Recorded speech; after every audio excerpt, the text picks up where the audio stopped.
नमस्कार दोस्तों, आप सभी का स्वागत है आपके अपने YouTube चैनल ट्रिकी नंबर 1 में। दोस्तों, इस वीडियो में हम लोग UP triple SC PAT exam के लिए प्रैक्टिस सेट को यहाँ पर सॉल्व करेंगे। अगर आप लोग इस प्रैक्टिस सेट को सॉल्व करना चाहते हैं तो इस वीडियो में लास्ट तक बने रहिएगा। और यदि आप लोग इस चैनल पर पहली बार आए हैं तो आप लोग चैनल को सब्सक्राइब करिएगा और साथ में बेल आइकन को भी प्रेस कर लीजिएगा। तो चलिएगा, यहाँ पर हम लोग स्टार्ट करते हैं। पहला प्रश्न आप सभी के सामने लिखा हुआ है, शिवाजी की घुड़सवार सेना में सबसे नीचे की श्रेणी का अधिकारी कौन था? करेक्ट आंसर ऑप्शन नंबर आपका ए हो जाएगा, हवलदार। कौन था? हवलदार। ठीक है। अगला प्रश्न आपका है कि कृष्णदेव राय ने अमुक्त माल्यद की रचना किस भाषा में की थी? तो भाषा कौन सी थी आप बताएंगे? तेलुगु भाषा में की थी।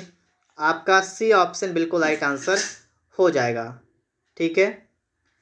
इसके बाद आगे देखेंगे हम लोग यहाँ पर सूची 1 को सूची 2 के साथ सम्मिलित कीजिए। एक तरफ राजवंश, एक तरफ राजधानी आपको यहाँ पर दे रखी हैं और आपको यहाँ पर सूची 1 को सूची 2 से सम्मिलित करना है।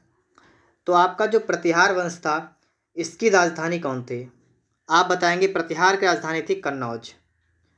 चोल वंश की राजधानी क्या थी? तंजौर। परमार वंश की राजधानी धारा। और सोलंकी वंश की क्या थी? आप बताएंगे अनहिलवाड़। तो इस प्रकार से आपका यहाँ पर करेक्ट आंसर हो जाएगा ऑप्शन नंबर डी। ठीक है। अगर यहाँ पर हम लोग बात करें प्रतिहार वंश का संस्थापक कौन था? ठीक है। प्रतिहार वंश का संस्थापक की अगर बात करें तो इसके लिए आप बताएंगे नागभट्ट प्रथम। ठीक है, क्या बताएंगे? नागभट्ट प्रथम प्रतिहार वंश के लिए। चोल वंश के लिए कौन है? तो चोल के लिए कौन है? आप बताएंगे विजयालय। क्या बताएंगे? विजयालय जो है चोल वंश के संस्थापक हैं, विजयालय। परमार वंश की बात करेंगे तो परमार वंश का यहाँ पर आप बताएंगे कृष्णराज। परमार के लिए कौन है? कृष्णराज। और आपका यहाँ पर बचा है सोलंकी वंश। तो सोलंकी वंश या चालुक्य वंश, तो इसके कौन? इसके आप बताएंगे मूलराज प्रथम। कौन थे? मूलराज प्रथम। तो एक बार हम लोग यहाँ पर फिर से देखते हैं। प्रतिहार वंश का संस्थापक नागभट्ट प्रथम, चोल वंश का संस्थापक विजयालय, परमार वंश का संस्थापक कृष्णराज, सोलंकी वंश का संस्थापक मूलराज प्रथम। इस प्रकार से आपका यहाँ पर डी ऑप्शन बिल्कुल राइट आंसर हो जाएगा। इसके बाद हम लोग चलते हैं नेक्स्ट प्रश्न पर। प्रश्न नंबर आपके लिए आ चुका है 4 नंबर। निम्नलिखित अभिलेखों में से किसमें चंद्रगुप्त मौर्य और अशोक दोनों का नाम उल्लेख है? चंद्रगुप्त मौर्य और अशोक दोनों का नाम किसमें है? तो आप बताएंगे स्कंदगुप्त का जूनागढ़ अभिलेख। ठीक है, स्कंदगुप्त का जूनागढ़ अभिलेख। तो करेक्ट आंसर आपका यहाँ पर क्या हो जाएगा? ऑप्शन नंबर आपका यहाँ पर डी बन जाएगा। ठीक है। आपको ये सभी को पता होगा कि चंद्रगुप्त मौर्य था, किस वंश का संस्थापक था? तो आप बताएंगे मौर्य वंश का संस्थापक कौन है? चंद्रगुप्त मौर्य। ठीक है।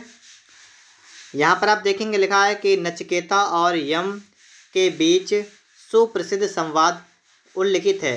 तो नचिकेता और यम के बीच जो संवाद मिलता है वो कहाँ पर मिलता है? कठोपनिषद में मिलता है। ऑप्शन नंबर आपका यहाँ पर सी हो जाएगा। ठीक है, कठोपनिषद में मिलता है। और अगर आपसे यहाँ पर पूछ लिया जाए कि सत्यमेव जयते कहाँ से लिया गया है, तो आप बताएंगे मुंडकोपनिषद से। ठीक है, क्या लिया गया है? सत्यमेव जयते, मतलब सत्य की ही विजय होती है। तो ये आपका कहाँ से? मुंडकोपनिषद में। और नचिकेता और यम के बीच का संवाद, तो आप बताएंगे कठोपनिषद। ठीक है। इसके बाद आगे देखते हैं हम लोग यहाँ पर। अगला प्रश्न आपका यहाँ पर है कि राष्ट्रीय आंदोलन की अवधि में जिस घटना ने मतभेद के बीज बोए व अंततः देश का विभाजन कराया, वो क्या थी? तो उसका नाम क्या है? तो आप बताएंगे यहाँ पर विधानसभा में मुसलमानों के लिए पृथक निर्वाचन क्षेत्रों और स्थानों का आरक्षण। ठीक है, तो ये आपका हो जाएगा यहाँ पर। और अगर देखिए यहाँ पर आपसे कहा जाए कि बंगाल का विभाजन कब हुआ था, तो आपको पता है कि बंगाल का विभाजन जो है ये 1905 में हुआ था। लॉर्ड कौन था इस समय? तो आप बताएंगे कर्जन के समय हुआ था बंगाल का विभाजन। ठीक है। इसके बाद आप लोग आगे देखेंगे अगला प्रश्न आपका यहाँ पर है, निम्नलिखित कथनों पर विचार कीजिए। भारत छोड़ो आंदोलन प्रारंभ करने के पूर्व दिन महात्मा गांधी ने इनमें से क्या कहा था। ठीक है, तो यहाँ पर आप देखेंगे तो देखिएगा महात्मा गांधी ने क्या कहा था। तो आपका सही ऑप्शन है कि राजसी रियासतों के राजाओं को अपनी जनता की प्रभुसत्ता स्वीकार करने को कहा था महात्मा गांधी ने। तो यहाँ पर आपका कौन सा ऑप्शन होगा? ऑप्शन नंबर सी आपका बन जाएगा, केवल 3। अगर हम बात करें भारत छोड़ो आंदोलन कब स्टार्ट हुआ था, तो आप बताएंगे 1942 में भारत छोड़ो आंदोलन की शुरुआत हुई थी 1942 में। ठीक है, इसके बाद आगे देखेंगे हम लोग, यहाँ पर लिखा है मोतीलाल नेहरू और CR दास मतलब चित्तरंजन दास जो हैं, इनके द्वारा 1923 ईस्वी में गठित पार्टी का नाम क्या था? आप बताएंगे स्वराज पार्टी का गठन किया गया था। कौन सी पार्टी थी? स्वराज पार्टी का गठन किया गया था। ठीक है, तो यहाँ पर आपका कौन सा हो जाएगा? Correct answer option number C हो जाएगा। अगर यहाँ पर हम लोग बात करें गदर पार्टी की, तो 1913 में गदर पार्टी की स्थापना हुई थी। गदर पार्टी की स्थापना किसने, संस्थापक कौन थे? आप बताएंगे लाला हरदयाल। ठीक है, तो इन्होंने की थी इसकी मतलब गदर पार्टी की स्थापना लाला हरदयाल ने। ठीक है, इसके बाद आप लोग आगे देखेंगे यहाँ पर आपका 1904 अगला प्रश्न आपका है कि 1904 में क्रांतिकारी संगठन अभिनव भारत जो है संगठित किया गया था। तो किसके द्वारा? अभिनव भारत, VD सावरकर। ठीक है, तो यहाँ पर हम बात करेंगे यहाँ पर कि इन्होंने क्या कहा है कि कहाँ पर स्टार्ट किया गया था। तो इसके लिए आप यहाँ बताएंगे महाराष्ट्र में स्टार्ट किया गया था। ठीक है, महाराष्ट्र में। तो आपका यहाँ पर क्या हो जाएगा? ऑप्शन नंबर डी हो जाएगा। और अभिनव भारत की स्टार्टिंग किसने की थी? तो आप क्या बताएंगे? BD सावरकर थे। ठीक है, BD सावरकर। इसके बाद आगे देखेंगे हम लोग यहाँ पर, निम्नलिखित में से किसने भारतीय संघ और राष्ट्रीय सम्मेलन दोनों की स्थापना की थी? उसका नाम क्या था? आप बताएंगे सुरेंद्र नाथ बनर्जी, आनंद मोहन बोस ने। ठीक है, तो करेक्ट आंसर आपका क्या हो जाएगा? Option number A. इसके बाद आगे देखेंगे हम लोग यहाँ पर, अगला प्रश्न आपका है यहाँ पर कि वायुमंडल के किस मंडल में 1000 मीटर ऊपर जाने पर तापमान 6.5 डिग्री सेंटीग्रेड की दर से कम हो जाता है?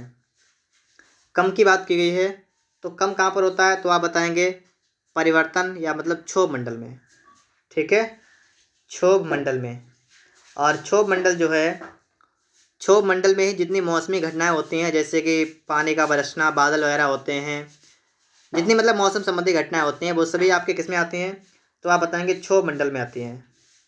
ठीक है, जैसे बादल है, ओला, कोहरा, तुषार, मेघ गर्जन, आंधी तूफान, तो ये जितने भी सभी घटनाएं होती हैं, ये सभी किसके अंदर होती हैं? आप बताएंगे क्षोभ मंडल में होती हैं। पर्वतों की उत्पत्ति का रेडियोधर्मिता सिद्धांत प्रस्तुत किया है? किसने प्रस्तुत किया है? आप बताएंगे जोली ने प्रस्तुत किया है रेडियो एक्टिवता का सिद्धांत। ठीक है, अगर बात करें होम्स ने क्या किया है, तो होम्स ने संवहन तरंग सिद्धांत प्रस्तुत किया है। होम्स ने संवहन तरंग सिद्धांत प्रस्तुत किया है। अगर डेली की बात करें, तो डेली ने खिसकते महाद्वीप का सिद्धांत दिया है। डेली ने खिसकते महाद्वीप का सिद्धांत दिया है। और कोबर ने भूसन्नति सिद्धांत दिया है। भूसन्नति सिद्धांत किसने दिया? कोबर ने। निम्न में से कौन या कौन कौन से खनिज बिहार में मिलते हैं? तो बिहार में कौन कौन से मिलते हैं? तो बिहार में सिर्फ लोहा मिलता है। ऑप्शन नंबर आपका यहाँ पर बी करेक्ट होगा। ठीक है, लोहा मिलता है बिहार में सिर्फ। इसके बाद आगे देखेंगे, अगला प्रश्न आपका यहाँ पर है कि सूची 1 को सूची 2 के साथ सुमेलित कीजिए। कौन सा नगर किस नदी के किनारे है, मतलब तट पर है? अब आप लोग यहाँ पर देखिएगा। ठीक है, तो देखिए गोरखपुर राप्ती नदी के तट पर है, राप्ती नदी के किनारे तो गोरखपुर है। फैज़ाबाद की अगर बात करें, अयोध्या, तो मतलब आप बताएंगे सरयू नदी के किनारे। ठीक है, कानपुर गंगा नदी के किनारे कानपुर है। और आगरा यमुना नदी के किनारे है। तो 4 के बाद कौन सा? 4 के बाद 2, 4 2 आपका मतलब यहाँ पर ऑप्शन नंबर आपका यहाँ पर बी हो जाएगा। ठीक है, बी ऑप्शन आपका यहाँ पर हो जाएगा। तो इस प्रकार से आप लोग याद रखेंगे, गोरखपुर राप्ती नदी के किनारे है, फैज़ाबाद सरयू नदी, फैज़ाबाद का नाम चेंज होकर अयोध्या हो गया तो सरयू नदी के किनारे है। और कानपुर गंगा नदी के किनारे, आगरा यमुना नदी के किनारे है। और आप लोग हमें बताइएगा लखनऊ किस नदी के किनारे है? कमेंट बॉक्स में बताइएगा कि लखनऊ किस नदी के किनारे है। लखनऊ एक तो आपको बताना है, और एक आप लोग और सुन लीजिएगा, कालपी। ठीक है, ये प्रश्न आपका बहुत बार आता है, कालपी किस नदी के किनारे है?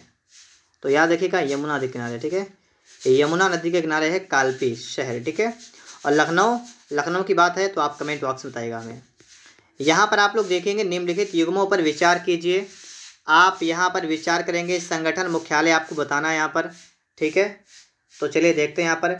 एशियाई विकास बैंक, इसका मुख्यालय, एशियाई विकास बैंक, इसका मुख्यालय मनीला में है। कहाँ पर है? Manila, Philippines. ठीक है, मनीला कहाँ पर? फिलीपींस में।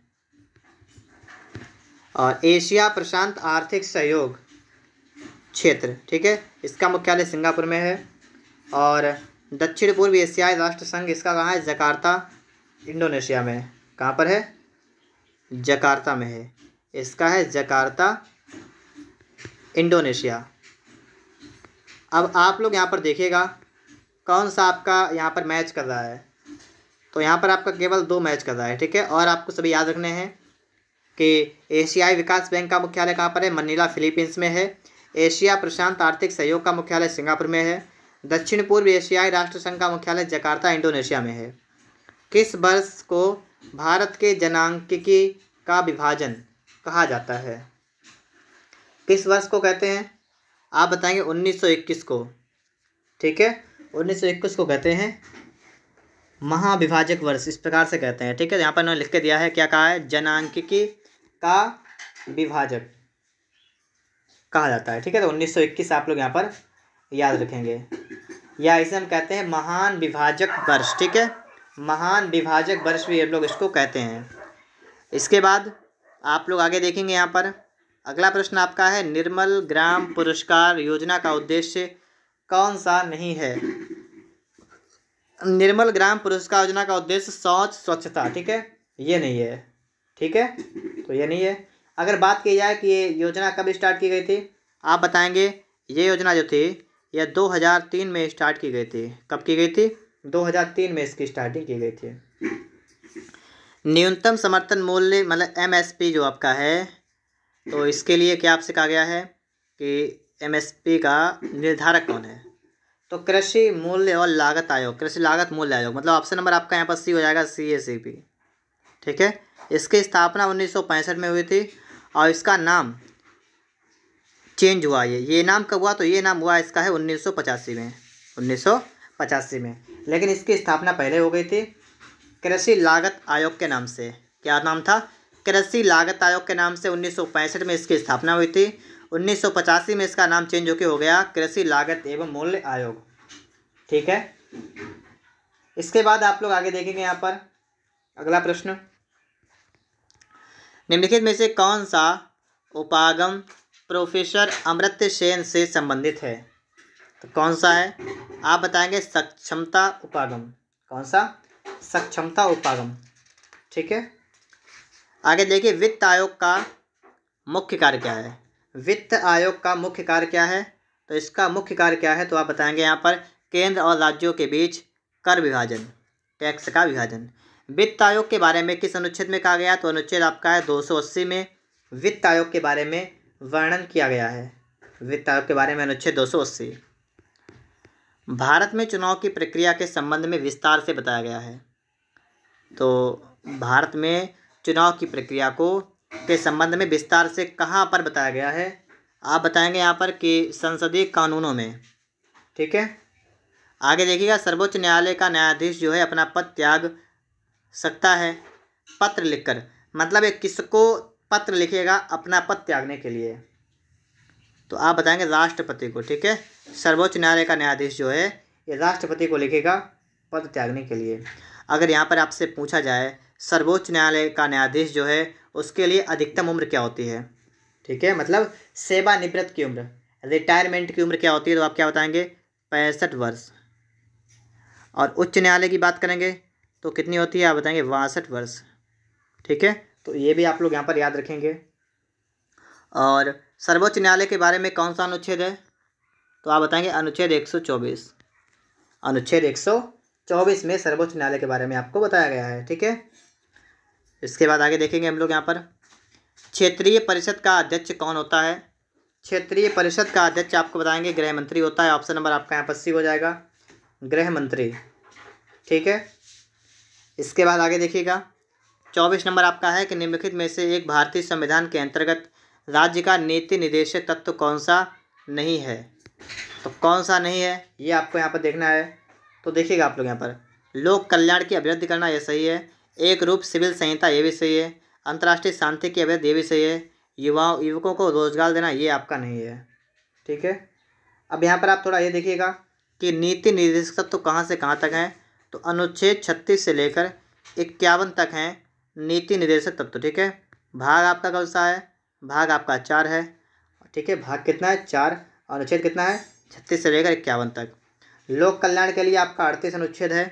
ठीक है, और सामान्य सिविल संहिता इसके लिए 44 नंबर का है।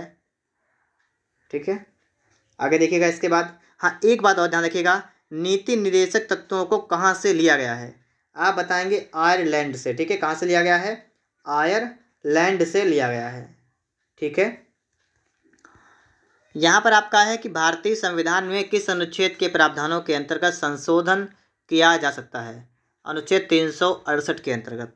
ऑप्शन नंबर आपका यहाँ पर ए बिल्कुल करेक्ट आंसर हो जाएगा, अनुच्छेद 368 के अंतर्गत। ठीक है, ये कहाँ से लिया गया है आप बताएंगे दक्षिण अफ्रीका। कहाँ से संशोधन की व्यवस्था कहाँ से ली गई आप बताएंगे दक्षिण अफ्रीका से संशोधन की व्यवस्था ली गई है। अब आप बात करते हैं अनुच्छेद 352, 356, 360 के बारे में। तीनों को आप याद रखेंगे। अनुच्छेद 352 में आपका क्या हो जाएगा आप बताएंगे राष्ट्रीय आपातकाल। क्या बताएंगे आप बताएंगे राष्ट्रीय आपात। और 360 में क्या है, इसमें है वित्तीय आपात। ठीक है, वित्तीय आपात। तो बात ध्यान रखिएगा 360 वित्तीय आपात, 352 राष्ट्रीय आपात, और 356 में क्या है तो इसमें आपका है राष्ट्रपति शासन। ठीक है, क्या है राष्ट्रपति शासन। तो इस प्रकार से आप तीनों को याद रखेंगे, राष्ट्रपति शासन 356 और वित्तीय आपात 360 और राष्ट्रीय आपात 352। एथलीट फुट बीमारी होती है किसके द्वारा होती है ये आपको यहाँ बताना है। तो आप यहाँ पर बताएंगे कि ये फफूंद जिसे हम लोग कवक कहते हैं ना, कवक, तो आप समझ सकते हैं कि ये कवक द्वारा होती है, फफूंद द्वारा होती है। ठीक है, और इसके बाद देखिए कवक से और कौन कौन से रोग होते हैं तो दमा, खाज, गंजापन, दांत खाज। ठीक है, और दमा, गंजापन ये सभी कवक के द्वारा होने वाले रोग हैं। मानव शरीर में सबसे छोटी ग्रंथि कौन सी है। सबसे छोटी ग्रंथि की बात की गई तो आप बताएंगे कौन सी है, पिट्यूटरी। कौन सी है, पिट्यूटरी है। ठीक है, और अगर बात की जाए कि थायराइड ग्रंथि तो थायराइड जो आपकी होती है ये गले में होती है। कहाँ पर होती है, गले में पाई जाती है थायराइड ग्रंथि। एक पॉइंट आप लोग यहाँ पर अच्छी तरीके से याद रखेंगे, जो आपका अग्न्याशय होता है ये आपकी एक मिश्रित ग्रंथि होती है, इसका नाम आप याद रखेंगे। प्रश्न आता है पेपर में कि मिश्रित ग्रंथि कौन सी है तो आप क्या बताएंगे अग्न्याशय। आगे देखिएगा निम्नलिखित में से किस विस्फोटक का नाम नोबेल तेल है। नोबेल तेल है, किसका नाम है, TNG। ठीक है, इसके बाद आगे देखेंगे। आगे आपका यहाँ पर क्या लिखा हुआ है कि तैरने के तालाब में तैरने से मनुष्य की त्वचा जो है जल जाती है। तैरने के तालाब में तैरने से, तो यहाँ पर किसके कारण होता है तो आप बताएंगे क्लोरीन के कारण। किसके कारण, क्लोरीन के कारण। इसके बाद आप लोग आगे देखेंगे। ठीक है, यहाँ पर आप देखिएगा ये आपका क्या प्रश्न लिखा हुआ है, केल्विन मापन में मनुष्य के शरीर का सामान्य तापमान कितना होता है। केल्विन की यहाँ पर बात की गई है तो आप बताएंगे यहाँ पर 310 केल्विन। ठीक है, कितना, 310 केल्विन, 310। अब देखिए यहाँ पर जैसे आपको ये पता होगा कि मनुष्य के शरीर का तापमान 37 डिग्री सेंटीग्रेड होता है। ठीक है, 37 होता है ना। अब आपको करना क्या, आपको इसमें 273 जोड़ना है, क्योंकि केल्विन के लिए आपको 273 जोड़ना पड़ता है इसमें। तो 7 3 10 का 0 वहाँ से लगाया 1, 7 3 10 से 11 का 1। ठीक है, तो आप समझ सकते हैं 310 केल्विन आपका आएगा। सेंटीग्रेड से अगर आपको केल्विन बनाना है तो आपको सिर्फ 273 को जोड़ देना है। अगर फ़ारेनहाइट में बात की जाए तो आप बताएंगे 98.6 फ़ारेनहाइट, ये मनुष्य के शरीर का तापमान होता है। तो डिग्री सेंटीग्रेड में 37, फ़ारेनहाइट में 98.6, और वैसे आपका केल्विन में तो आप बताएंगे 310। मधुशाला किसके द्वारा रचित है? मधुशाला हरिवंश राय बच्चन की पुस्तक है, तो आपका यहाँ पर सी ऑप्शन बिल्कुल राइट आंसर होगा। ठीक है, अगला प्रश्न आपका यहाँ पर है कि ऐरा गैरा नत्थो खैरा मतलब बताइए, इसका मतलब क्या हुआ? इसका मतलब है कि मामूली आदमी। प्रतिधन आघात का संधि रूप क्या होगा? प्रतिधन आघात, इसे हम कहेंगे प्रत्याघात। क्या कहेंगे? प्रत्याघात। यद्यपि वह बीमार था परंतु वह मेला गया, वाक्य की त्रुटियां सुधारें। तो इसके लिए आप सुधार करेंगे, बताएंगे यद्यपि वह बीमार था तथापि वह मेला गया। ठीक है, परंतु नहीं लगेगा, यद्यपि क्या होता है? तथापि। सब कुछ जानने वाला, जो मतलब सब कुछ जानता हो, सब कुछ मतलब सर्व, और जानने वाला मतलब ज्ञानी, मतलब ज्ञ, तो सर्वज्ञ। ठीक है, सर्वज्ञ। ऑप्शन नंबर आपका यहाँ पर बी हो जाएगा, सर्वज्ञ। ठीक है, इसके बाद आगे देखेंगे हम लोग। यहाँ पर प्रश्न नंबर हमारा 51 लिखा है कि आगा खान गोल्ड कप किस खेल से संबंधित है? तो ये आपका किससे संबंधित है आप बताएंगे? देखिए, ठीक है, इसके लिए आप यहाँ पर क्या बताएंगे? फुटबॉल। क्या बताएंगे? फुटबॉल से संबंधित है। ठीक है, और अगर आपसे सिर्फ इतना पूछा जाए, देखिएगा क्योंकि आप कंफ्यूज होंगे भाई, आगा खान कप। ठीक है, अगर आपसे सिर्फ ये कहा जाए तो आप बताएंगे हॉकी। तो अंतर समझिएगा, इसमें गोल्ड लगा हुआ है।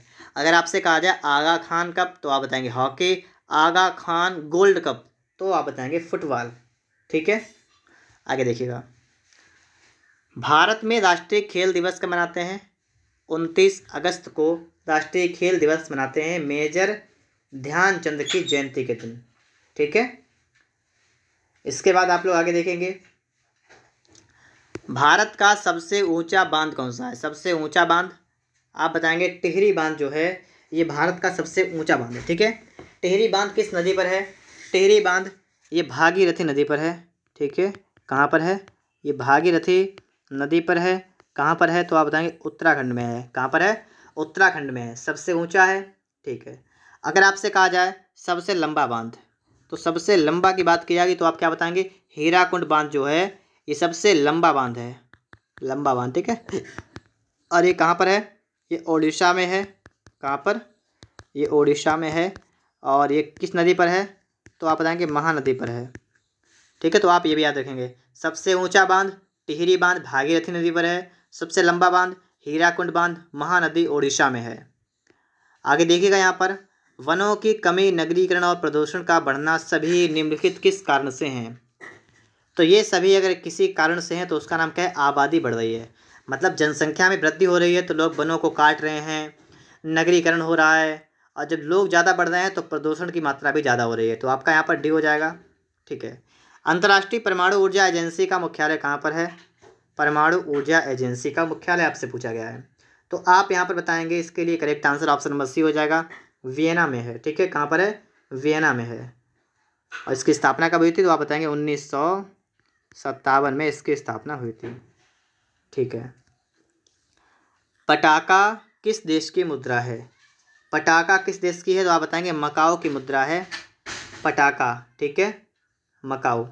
अब थोड़ी सी मुद्राओं के बारे में आप लोग सुन लीजिएगा। ठीक है, देखिएगा, अगर आपसे कहा जाए पनामा किस देश की मुद्रा है?